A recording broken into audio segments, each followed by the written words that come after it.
हाँ जी, तो आज का हमारा क्वेश्चन है कि इतनी ज़्यादा इम्पोर्टेंस हम प्रोडक्ट बेस्ड कंपनीज़ के अंदर डीएसओ को क्यों देते हैं? आप में से किसी ने पूछा था कमेंट के अंदर कि सर क्या ऐसा होता है कि प्रोडक्ट बेस्ड कंपनीज़ में हम जाते हैं और हमें एडवांस लेवल के डीएसए क्वेश्चन सॉल्व करने पड़ते हैं? ऑब्वियसली इसका क्वेश्चन है नहीं, आपको डीएसए क्वेश्चन नहीं करने पड़ते। तो क्वेश्चन यहाँ पर ये बनता है, तो फिर क्यों इतना ज़्यादा इंपॉर्टेंस दी जाती है? स्पेसिफिकली अगर हम प्रोडक्ट बेस में भी बात करें, फैंग कंपनीज के अंदर इतना इंपॉर्टेंस क्यों दिया जाता है? तो आज की वीडियो में गाइस हम इन सारे ही क्वेश्चन को डिटेल में समझने की कोशिश करेंगे। जिनका भी डाउट है कि ऐसा क्यों है, उनको आंसर मिल जाएगा। दूसरा, आपको एक क्लियरिटी आएगी कि डीएसए पढ़ने के आपको क्या क्या फायदे होते हैं और क्या आपको डीएसए पढ़ना चाहिए या नहीं पढ़ना चाहिए, सारा कुछ आज की वीडियो में कवर करेंगे। तो चलिए गाइस शुरू करते हैं हमारी आज की वीडियो और सबसे पहले रीजन नंबर 1 पे बात करते हैं। तो रीजन नंबर 1 हमारा ये है, लेट्स सपोज आपको लोगों को हायर करना है, अच्छे लोगों को हायर करना है। लेट्स सपोज आप कॉलेज में गए, वहाँ पर 1000 बच्चे हैं सीएसए की और आपको चाहिए सिर्फ 50। तो आप वहाँ से अच्छे माइंड्स हैं जिनका एनालिटिकल स्किल्स अच्छा हो, जिनका मैथमेटिकल स्किल्स अच्छा हो, या जो एक किसी पर्टिकुलर लैंग्वेज के अंदर बहुत अच्छे हों, या हम बोलेंगे जो प्रॉब्लम सॉल्वर हों अच्छे। कैसे आप फिगर आउट करोगे? कोई और तरीका नहीं। तो जिन बच्चों का ये चारों चीज़ें अच्छी हैं, इट मीन्स दैट इनडायरेक्टली वो डीएसए में अच्छे होंगे, या हम बोल सकते हैं इसका रिवर्स कि जो डीएसए में अच्छे हैं, इट मीन्स दैट उनकी ये चारों चीज़ें अच्छी हैं।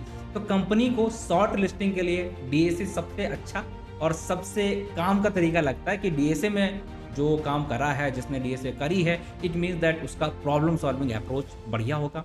वो जिस भी लैंग्वेज से डीएसए कर रहा है उसकी वो एक प्रॉपर लैंग्वेज भी अच्छी होगी, और उसका जो एनालिटिकल पावर है, हम बोलेंगे थिंकिंग पावर है, वो भी प्रॉपर से डेवलप हो जाता है, अच्छे से हो जाता है। तो कंपनी को क्या चाहिए? कंपनी को तो ऐसे लोग चाहिए ना जिनका एनालिटिकल पावर अच्छा हो, कोडिंग में जो अच्छे होते हों, और जो प्रॉब्लम सॉल्वर अच्छे हों। तो वो सब कहाँ से आ जाते हैं? डीएसए से। तो इसलिए डीएसए को वो यूज़ करते हैं शॉर्ट लिस्टिंग के लिए, और 1000 में से जिनका डीएसए अच्छा है, बेसिकली जो इन चीज़ों में इनडायरेक्टली अच्छे हैं, उन बच्चों को वो शॉर्ट लिस्ट कर लेंगे, फिर उनको और फिगर आउट करेंगे कि कितने अच्छे हो। ठीक है, तो एक तो रीज़न हमारा हो गया ये। अब हम बात करने वाले हैं रीज़न नंबर 2 के ऊपर। रीजन नंबर 2 हमारा ये हो जाता है कि डीएसए के अंदर ही एक ऐसा सब्जेक्ट है जिसमें हम इफिशियंसी के ऊपर थोड़ा सा काम करते हैं। बाकी अगर किसी सब्जेक्ट में आप देखो इतना नहीं काम करेंगे। लाइक आप स्पेस कॉम्प्लेक्सिटी, या हम बात करेंगे टाइम कॉम्प्लेक्सिटी, आप मेमोरी को बचाने की कोशिश करते हो, टाइम को बचाने की कोशिश करते हो। प्रोडक्ट बेस्ड कंपनी के अंदर होता क्या है, उनका जो प्रोडक्ट है वो लाखों लोग यूज कर रहे हैं, तो वहां पर एक एक मिनट, उनके लिए एक एक हम बोलेंगे सेकंड भी बहुत इंपॉर्टेंट है। तो वो यही चाहते हैं ऐसे लोग आए जिन लोगों ने इन सारी चीज़ों पे काम किया है, कैसे मेमोरी को ज़्यादा से ज़्यादा बचाया जाए, कैसे टाइम को कम से कम किया जाए। तो वो कौन कर रहे होते हैं? अगर आप कंपेयर करोगे बाकी लोगों में, तो डीएसए वाले ही लोग ये सारी चीज़ें कर रहे होते हैं। तो उन्हें इफ़िशिएंट प्रोडक्ट बनाने के लिए ऐसे लोग चाहिए जो थोड़ा सा एफिशिएंसी पे काम करके आए हों। तो ये हमारा एक रीज़न हो सकता है जिसकी वजह से डीएसए को इतना इंपॉर्टेंस मिलती है। अब हम बात करते हैं एक बहुत इंपॉर्टेंट सा रीज़न, ये हमारा आता है कि आप डीएसए में आपको क्या होता है, आप इंटरव्यू में जाते हैं, एक नया सा क्वेश्चन आता जो आपने कभी शायद पहले नहीं किया हो, और उसको आप पर्टिकुलर टाइम पीरियड के अंदर सॉल्व करना। तो इससे क्या डेवलप हो रहा होता है? अगर आपने वो सारी चीज़ें की हैं तो उसका मतलब क्या, आप एक अच्छे प्रॉब्लम सॉल्वर हो। अब प्रॉब्लम सॉल्वर अच्छे हो कब? जो आपका एनालिटिकल स्किल्स डेवलप हुई होंगी, आपका मैथमेटिकल स्किल्स जो कि एक कंपनी के लिए या एक पर्टिकुलर इंडिविजुअल के अंदर बहुत ज़रूरी होती हैं, वो डेवलप की होंगी आपने, तभी आप उस पर्टिकुलर टाइम पीरियड के अंदर अननोन सी प्रॉब्लम को सॉल्व कर पाओगे। तो इससे कंपनी को क्या पता चल रहा है कि भाई आपका प्रॉब्लम स्किल्स अच्छी हैं, आपकी एनालिटिकल स्किल्स अच्छी हैं, आपका मैथमेटिकल स्किल है, ये सोचने का जो तरीका होता है, प्रॉब्लम को छोटे छोटे टुकड़ों में तोड़ना, फिर उसको जोड़ना, फिर उसको प्रॉब्लम को सॉल्व करके दे देना। और रियल लाइफ में भी कंपनी में तो यही करना होता है ना। प्रॉब्लम्स आएंगी, उनको आप डरो नहीं, ठीक है, घबराना नहीं है, और उसे छोटे छोटे टुकड़ों में तोड़ करके सॉल्व करो, देन मर्ज करो एंड पूरा सोल्यूशन बना के दो।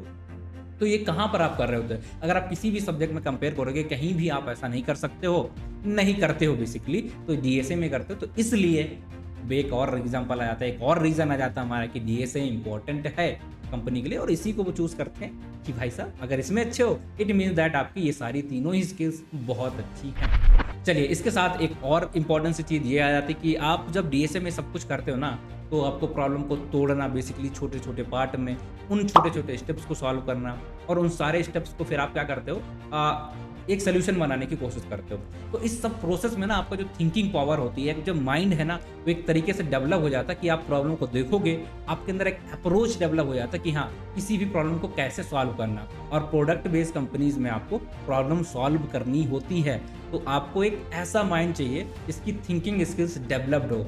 और एक बंदा है जिसे डीएसए नहीं आती है और जिसे डीएसए आती है, ऑब्वियसली उस पर्टिकुलर चीज़ में, या हम बोलेंगे जिस भी चीज़ों के प्रॉब्लम उसने सॉल्व किए हैं, वो कहीं ना कहीं थोड़ा सा बेटर जरूर होगा। तो अगर आप डीएसए सीखते हो तो इसका मतलब ये नहीं कि सिर्फ आप प्रोडक्ट बेस्ड कंपनी में जा रहे हो, आप अपने आप को ग्रो भी कर रहे हो। कैसे?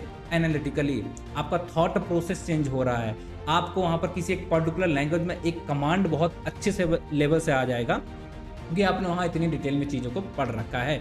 तो भाई साहब, अगर आप चाहते हो डीएसए पढ़ना, तो सिर्फ एक चीज़ को मत ध्यान में रखो कि प्रोडक्ट बेस्ड कंपनी मिलेगी। जाहिर सी बात है, वो तो रिजल्ट है, मिल ही जाएगा आउटकम, बट उसके अलावा आपको बहुत सारे फायदे मिलेंगे जो आपको पूरी लाइफ काम आने वाले हैं। तो डीएसए पढ़ने को आप इस तरीके से भी थोड़ा सा देखेंगे तो थोड़ा सा इंटरेस्ट आपका बना रहेगा।